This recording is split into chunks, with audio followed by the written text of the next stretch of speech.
O mundo caminha para 10 bilhões de pessoas até 2050.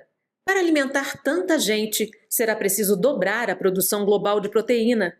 A ciência já entendeu. Não dá para expandir tanto assim o número de bois, galinhas ou peixes, mas é possível repensar a forma de produzir carne.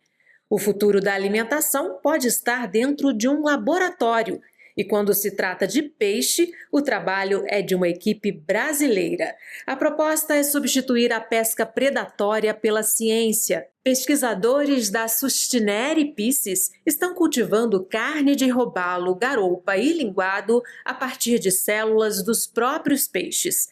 A ideia é ousada: reproduzir o sabor e o valor nutricional do pescado, preservando o oceano e abrindo caminho para uma nova economia azul. Uma inovação com tecnologia nacional, feita por cientistas que acreditam que sustentabilidade também se cultiva. Carne do futuro, o peixe que nasce no laboratório. Esse é o Tema em Questão no programa de hoje. O nosso convidado é o Marcos Vinícius Teles Teixeira, pesquisador da primeira empresa brasileira a desenvolver carne de pescado a partir de células cultivadas. Ele que foi um dos participantes da 31ª Semana Científica da Unifase. Muito bem-vindo, obrigada pela participação. Obrigado, Fátima, é um prazer estar aqui com vocês hoje. Vamos começar do princípio. O que é essa carne cultivada a partir de células? Exato, a carne cultivada é justamente a carne feita a partir das células do músculo do peixe, criada em laboratório, que vai ter a mesma qualidade nutricional do peixe sem precisar pescar o peixe, sem precisar de abate. É carne de verdade, não é aquela carne processada que a gente já viu por aí, semelhante a... Não, perfeitamente. É a carne de verdade, genuína, e talvez até um pouco melhor do que a carne original. Mas ela não vai ter contaminantes, não vai ter espinhas, não vai ter contaminação de microplástico, por exemplo, e ela vai ter a mesma qualidade sensorial e nutricional do peixe. O princípio é parecido com o da terapia celular, né? Inclusive você tem uma ligação aqui com a Unifase, né? Que você trabalhou no nosso laboratório de medicina regenerativa, Exatamente. né? Estive aqui durante um tempo como pesquisador participante aqui. E nesse projeto, então, exatamente, a gente traz todas as técnicas que já são centenárias do cultivo de células, que veio da medicina regenerativa e agora é aplicada para a alimentação. Então, são os mesmos princípios, é claro que varia por causa do animal, né? A gente muda a ideia, mas é a partir dessa técnica e depois o cultivo maior em bioreatores, que aí vira uma ideia mais industrial. Mas o princípio é exatamente igual ao da medicina regenerativa. E qual foi o ponto de virada que permitiu esse feito inédito? Perfeitamente. O ponto foi justamente entender da fisiologia do peixe qual era a célula que tinha a capacidade de formar realmente a proteína indefinidamente. A gente tem que lembrar um detalhe importante. O boi ele para de crescer num certo ponto, a galinha também, mas o peixe não.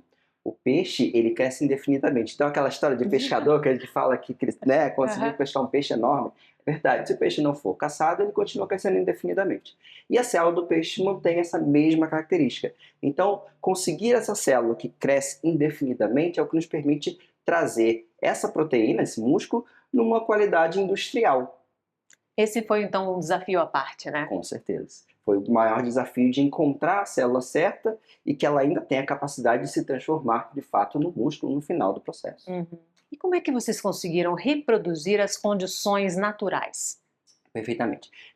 Tínhamos um princípio já da medicina regenerativa, como dissemos, mas o peixe tem condições especiais. A gente teve que descobrir essas condições. Não é a mesma temperatura que a nossa, não é a mesma oxigenação que a nossa. Então, ele exige alguns diferenciais que eram completamente inexplorados até então pela academia, né, pelo conhecimento que a gente tem científico. Então, isso tudo teve que ser desenvolvido, ao ponto que quando nós chegamos nas condições ideais, conseguimos então fazer ali a produção realmente efetiva dessa carne de pescado.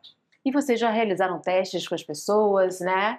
O sabor é o mesmo, o cheiro é o mesmo, Já. É realmente carne genuína, né? É realmente carne genuína. De uma maneira muito surpreendente, o que sai de fato do bioreator, e para as pessoas que não entendem, é como aqueles tanques de cerveja, de cervejaria, né?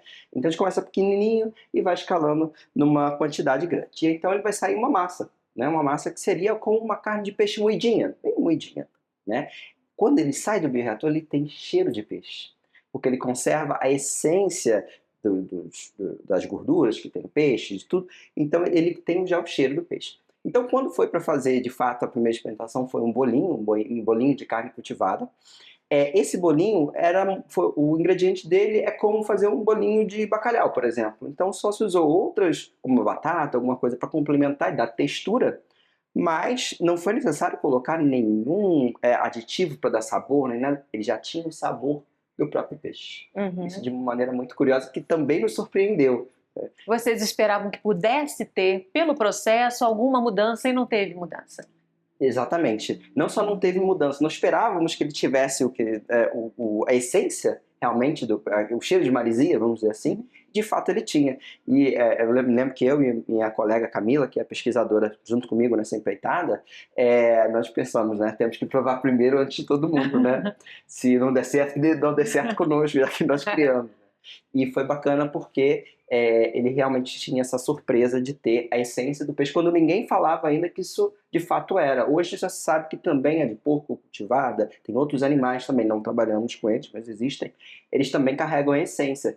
Então isso é um conhecimento novo, inclusive para o mundo científico, de que, de fato, ao sair do cultivo, ele carrega essa essência. Vamos falar um pouquinho sobre a importância dessa descoberta e desse experimento ter dado certo, né? Já que a ONU disse que até 2050 é preciso dobrar a produção de proteína para dar conta da população mundial, né? A carne cultivada poderia ser uma alternativa? Claro, inclusive ela é apontada nos relatórios da ONU como uma das tecnologias mais promissoras nesse sentido. Porque, veja bem, hoje trabalhamos com a ideia do pescado cultivado, pescado marinho, né? Então, peixe que vem do mar, efetivamente.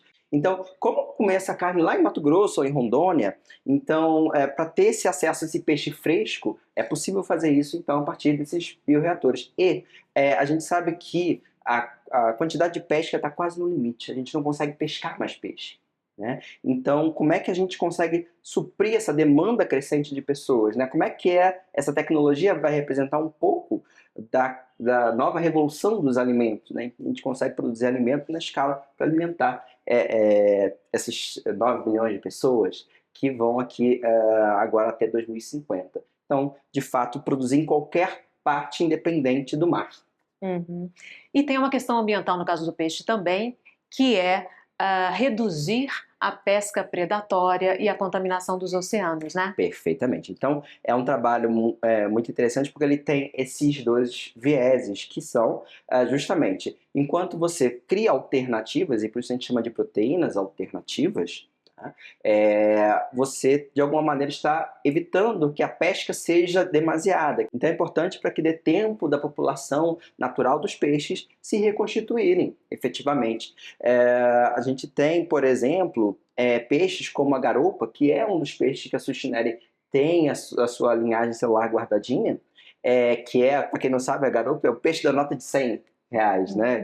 Tão raro quanto a nota de 100 ultimamente. Esse peixe está em extinção. Então, permitir ter essa proteína alternativa evita a pesca desse peixe, por exemplo, né? E é importante colocar que o idealizador desse projeto, o CEO principal, é o Dr. Marcelo Spillmann, que ele também é o fundador do AquaRio, biólogo também, então com esse trabalho de conservação. E uma coisa muito interessante que ele sempre fala é o negócio com propósito. Então, a Sustinere também tem esse propósito de conservação nesse sentido em que preserva, cria essa consciência e cria uma alternativa para quem quer comer peixe limpo, o peixe certo, porque também tem uma questão muito grande de peixes que são identificados de maneira errada ou que são vendidos de maneira errada, e que a gente pode trazer com essa nova tecnologia uma resolução para esse caminho. É um projeto totalmente sustentável mesmo, né? Exatamente. A ideia dele é que ele seja sustentável, além de não produzir carcaça, espinhas e tudo que poderia ser descartado depois, a gente só produz o que vai ser consumido. A empresa tem a meta de produzir um peixe com identidade brasileira. O que isso significa? Exatamente. Pelo mundo são feitas outras empreitadas, como celos de boi ou de enfim, até de peixe mesmo, mas de atum, por exemplo, né? E não é o que a população brasileira come atum, mas não é exatamente isso que a gente come no dia a dia, a gente come o nosso peixe. E é por isso que a Suchinere Pieces trabalha com as células de peixes brasileiros, daqui, da nossa fauna, da nossa identidade, para que seja claro, de alto valor comercial, mas que sejam nossos e que também a gente possa não ficar para trás no cenário mundial e poder exportar também e dizer, esse peixe é nosso, né? Essa carne, por mais que seja cultivada, também é nossa. Hoje vocês trabalham com quais peixes? Hoje temos 4 linhagens bem estabelecidas: a garupa, o cherne, o linguado e o robalo. O robalo é o nosso carro-chefe hoje, o bolinho foi feito com robalo, a maior parte do desenvolvimento foi feito com o robalo. Em breve pretendemos expandir para outras espécies, inclusive outros frutos do mar, lagostas e camarões, né? Mas nesse momento temos que chegar realmente no mercado realmente com pelo menos um dos peixes, né? Que é no caso o robalo. Importante salientar, né? Para boi, para galinha, não importa muito que espécie é, pode ser carne de boi ou carne de galinha. Mas o peixe tem nome de espécie, né? A carne que você quer. Característica da carne, né? Sabor, cor, textura, tudo, né? Exatamente. Então, isso que a gente foca no que é daqui, nosso. Com tecnologia, nossa. Um dos obstáculos é o custo, ainda. Né? O que pode ser feito, o que está sendo feito para vencer essa barreira? Exato.